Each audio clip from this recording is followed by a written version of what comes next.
Ladies and gentlemen, may I interrupt your conversation as we now come basically to the highlight of the evening. I personally feel very honored that you, Lord Browne, accepted our invitation to speak tonight. Lord Browne of Madingley is currently the executive chairman of L1 Energy. He was previously CEO of BP from 1995 to 2007, transforming it into one of the world's largest company at that time. He was knighted in 1998 and made life peer in 2001. John Browne is the chairman of Huawei UK, the Tate Galleries, the Donmar Warehouse, and also of the Air Group here in Germany. And he has authored the memoir Beyond Business, and you probably remember this from the title of our dinner. A popular science book, 7 Elements That Have Changed the World.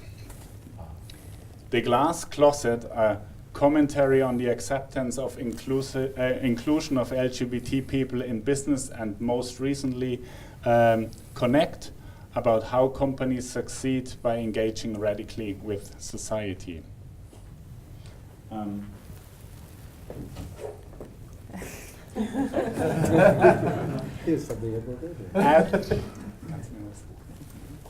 At the end of the evening, when you leave, we will give you a little bag, and in it you will find a publication of PROUT at Work, where we have collected statements from senior leaders from Germany why they think LGBT diversity is important for their organization.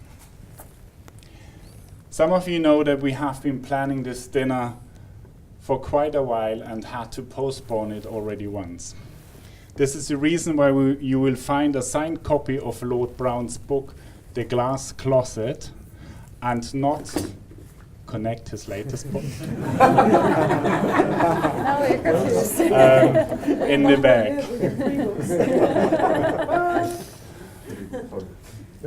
But The Glass Closet is also the book where Lord Browne tells some of his own and very personal story, underpinning it with results of studies and interviews about LGBT people in the workplace. Lord Browne, I know that nowadays your focus very much lies on Connect, but I'm wondering if you could also include some of your findings of The Glass Closet or parts of your personal story in your speech. Once again, welcome to Hamburg, your city of birth. Welcome to PROUT at Work, and the floor is yours. Thank you very much. Thank you. Thank you. You would like me to answer? Yeah. Very good. So I'm going to speak from here. Can you hear me at the back? Yes, good. So, ladies and gentlemen, it's very, very good to be here, and thank you very much for having me. It's a great honor to be here, and I'm sorry it's taken so long. Now, last time I spoke in Hamburg, my friend Henning invited me to the German-American Chamber of Commerce, and I made a very confident prediction that the UK would not leave Europe. So I want to now establish my track record for you. So I'm going to try and avoid all forecasts this evening. But you can certainly ask me, because they are, of course, worth the words that are spoken, not necessarily the result. And so I'm happy to talk about anything you want me to talk about, including the price of oil later on. But what I would like to talk to tonight is the content of the book, The Glass Closet, and a little bit about my own story and why I wrote this book, what I see happening in business, and it is really in corporate life, in terms of inclusion and diversity. What is actually happening in terms of inclusion and diversity? So I left at BP in 2007 in an extraordinary storm of global publicity. I resigned from BP at that day, and I'll explain why in a moment. And it took me several years to think that what had happened to me was either relevant to anybody else or something that I really wanted to talk about. And it was only a great member of the board of Bertelsmann, as it turns out, who insisted that I wrote this book. And she kept, every time she met me, she'd say, "When is the book ready?" And I said, "Well, I haven't even thought about writing it yet." And she said, no, that's not the answer. And so, sure enough, she won the day, and I wrote this book. And I wrote the book for several reasons. First is to make sure that nobody thought that what I did was a good idea. And secondly, to move the acceptance and inclusion of LGBT people in business forward. So some of you, I think, know my story, and I will tell you very briefly what it is, because it, in my mind, sets the context of what I'm going to say. So I was born in Hamburg, very proudly, I may say, and lived in Rondale, and my father was a British official at the time. My mother had survived Auschwitz and been liberated, and she married my father in an extraordinary romance because she spoke a lot of languages, and she married my father because he needed an interpreter. And so I think that wasn't quite what I meant to say, but I think that's roughly what had happened. I was born then, and I was a child, therefore, of the 40s and 50s, at a time when to be gay and to say that you were gay would be a very bad thing to do. Even when I was at university, it was illegal in the United Kingdom to do anything about being gay. There was a law against it, which had been used in the case of Oscar Wilde and beyond. And it had never been altered. And it was altered only in 1967 on a report written in 1957 by Lord Wolfenden. And actually the only reason Parliament eventually adopted the law change was his son, who was gay, committed suicide. And so it made the moment very important. So 67, I was in this, clearly in a place where it wasn't good. My mother, having had her experiences, was very influential in my life, and she taught me two things, two important lessons. The first thing she said to me is, it's very important never to tell anyone a secret of yours, because they will surely use it against you. And in her experience, that was just about right. And secondly, she said it's a very bad idea to be an identifiable member of a minority, because when the going gets tough, the majority always hurt the minority. And that lesson, I think, is a regrettable, enduring human lesson, one which we see today all around us. So armed with these thoughts and this context, I concluded very quickly that I should run two lives, an official life and a private life. And when I was young, it was great. It felt that I was being like James Bond, you know, with a fantasy life, a fictional life, a legend, and then the reality. And I practiced very carefully how to separate the two and never let the two meet. And just occasionally it did, but then I cleaned up very quickly to make sure that nothing happened. And that was, as it were, fine for me while I was younger, and actually while nobody knew who I was. Because one of the important things is never be known before if you want to have two lives. But as time went on, I became very well known, and I couldn't actually go out without people saying, you know, we saw John Browne. So I decided that I had to take further precautions, and I started making really terrible decisions. First thing I did was, I said, well, I can't go out to meet somebody, so I shall do it on a very primitive internet, which I did. Secondly, I decided that the best way to do that was to hire an escort, so I did. Third thing is, I thought maybe I'll build a relationship with a person, so I did. Fourthly, he then, as life went on, I broke up with this person, and he decided one day to sell his story to the Daily Mail. And the story was pretty sensational. And at the end of 2006, I was on vacation, and the BP press office rang me and said, we've just been rung on a Friday evening. This is always the case. They do it late on Friday publication, as you know, and the 39 questions you have to answer. So I froze immediately, and I hired lawyers, and I said, it's time we did an injunction, and they did just that. In the witness statement that I wrote not evidence in court, I told a lie.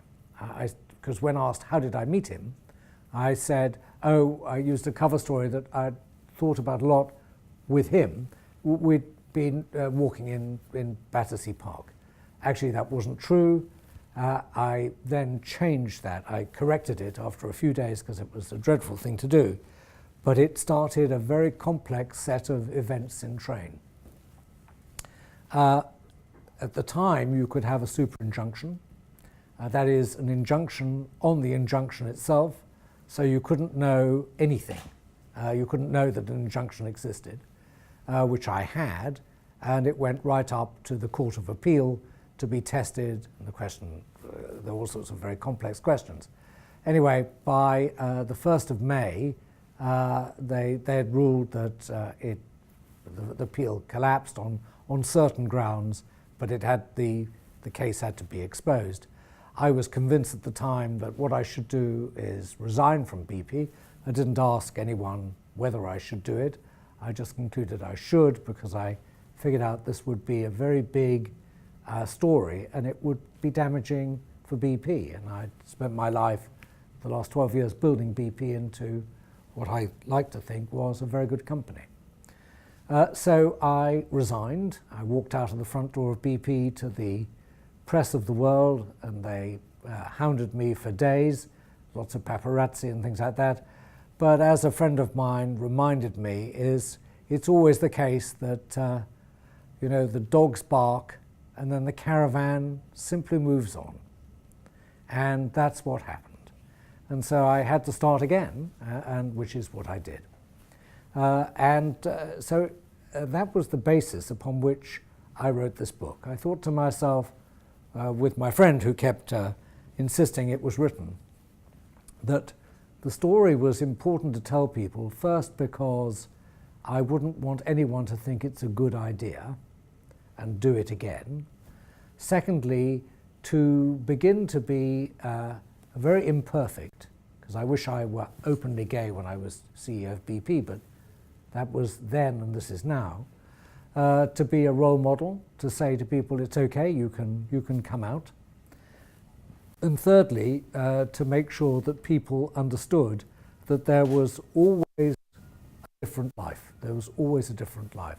Interestingly, when I presented this book in many literary festivals, I had lots of people come up and talk to me and discuss their own future. One person got up at the Hay Literary Festival. He was a young man, about 40 years old. He got up and said, I've been in the oil and gas business, in the exploration and production business, just like you, not with BP. He said, but when you were running BP, we all knew you were gay.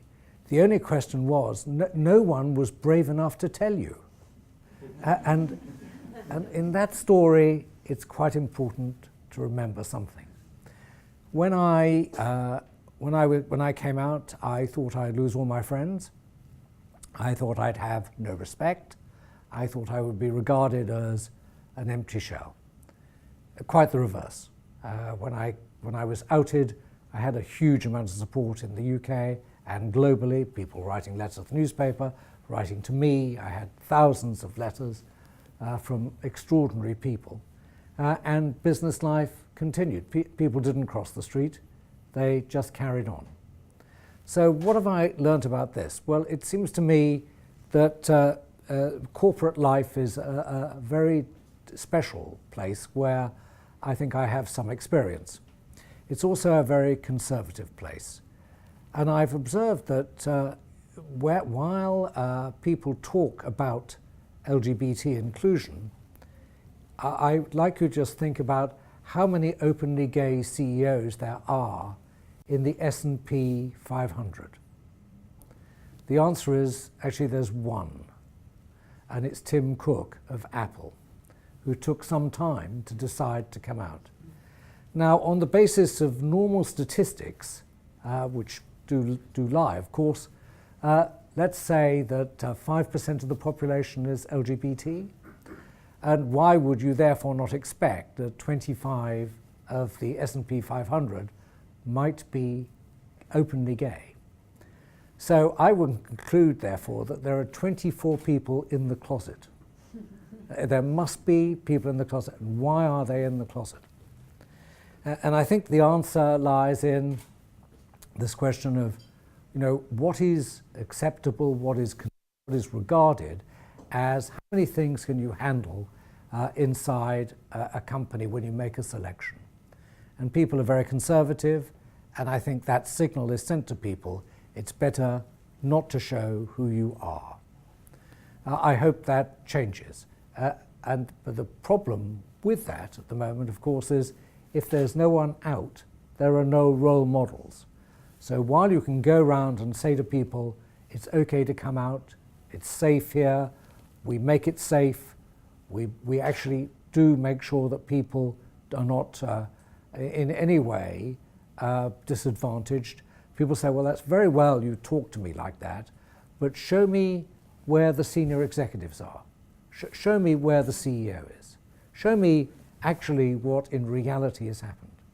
And that's why this book, I wanted very much to promote role models, because role models are the single most important thing to get people to understand what the potential of themselves. It's much more powerful than words. It's just looking at what people are doing, what other people are doing. My book also is about business. I think it's very important and correct to talk to businesses about doing the right thing, but there's a limit to the amount of time you can spend doing that. I think you have to ask, what advantage do you get by creating an inclusive environment? And the more I think about inclusion and leadership, which comes through in my other book, Connect, I do think that inclusion is arguably the single most important behavioral characteristic of a leader, to bring people together. And here's my logic, that if you look at the great companies and those that have undoubted positions in inclusion, they perform, on average, 2% better than those companies that do not per annum. So that's 20% alpha, if you will, over a decade. So this is real because inclusion is therefore about team engagement, it's therefore about focus, it's therefore about efficient and effective teams. And I think, in my experience, if inclusion isn't right, everyone detects it.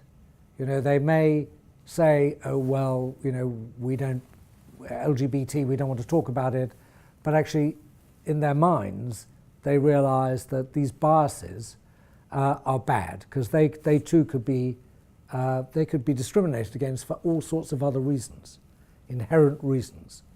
So having inclusion as really important, I think, is a real business proposition. And it applies obviously to LGBT, but also to gender. Gender is not going that well, in my view, and it's something which we need to continue to work on. I think that one of the reasons it doesn't work so well is that inclusion takes time, and you have to send the right signals from the top, but you also have to measure the impact of the signals. And again, in my experience, one of the things about dealing with executives is most CEOs have a very large agenda, and they ask people to do lots of things. What they don't do is clear away things that shouldn't be done. And they don't actually look in great detail at how people are allocating their time. So if you do a diary analysis and you say to people, well, do all this work, they say, how do I actually do this? How do I spend time dealing with people, making sure that unrecognized unconscious bias is recognized and training is given, and I talk about objectives and I measure objectives and I test my staff on this. All of this takes time, and that you have to believe that it's a real priority. I believe a lot of it goes from an important project to non-existent quite quickly, and constant pressure is needed. So I think CEOs have obviously a role in setting the right tone from the top, but equally making sure that their teams work on this topic and are measured against it and have the time to do it. So what do I finally think about where this all goes? I think when I wrote the book, I interviewed lots of people.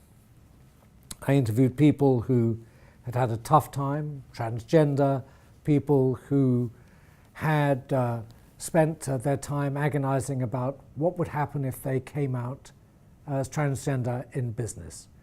One woman I spoke to was a man, is one of the most influential property surveyors in the City of London. And she said it was very simple. She practiced at home, then went to work one day, and she spoke to her partners and said, "It's up to you." And they examined her and said, "It's very simple. You bring in more revenue to the partnership than anybody else. We're going to have to change to make this work." And so again, a business objective created a great values change. And I think that's the great skill in business, if you can get the two together.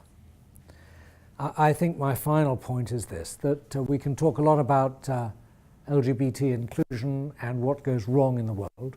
I think the glass is half full, not half empty, but it's no more than half full.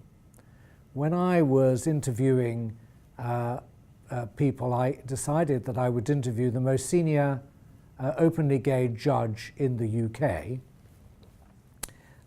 Adrian Fulford, who used to be on the International Human Rights Court and is now a senior member of the Court of Appeal, Lord Justice of Appeal in the UK. So I interviewed him about his experiences being openly gay as a lawyer. When he started, the judge would look at him and say, "I've noticed your wig is not pink, Mr. Fulford. Why don't you do something about it?"